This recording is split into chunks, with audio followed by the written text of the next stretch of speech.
paalala sa mga nagbebisikleta sa kalsada kasi ito malimit nangyayari. Mga boss, sana naman kapag nasa stoplight kayo tapos naka-stop or naka-red light, hintayin nyo naman muna na naka-green bago kayo tumawid kasi ganito kasi lagi nangyayari kapag naka-red yung stoplight, didiretso pa rin sila. Tapos pag tinanong mo, boss, ba't ka dumiretso? Naka-stop. Ang rason nila kasi hindi naman sila nakamotor. Yes, oo nga, hindi sila nakamotor, nakabisikleta nga Wala silang lisensya. Siyempre, wala kang lisensya kasi nga nakabisikleta. Pero mga boss, hindi kayo considered kapag kayo nabangga.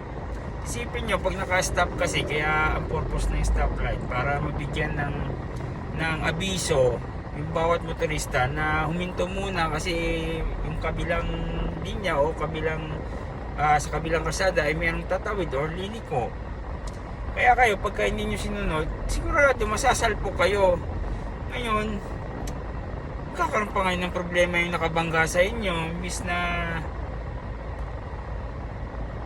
di ba? Siya pa ngayon yung mamumblema o sasagutin niya pa yung naperwisyo sa inyo dahil hindi kayo sumunod sa stoplight.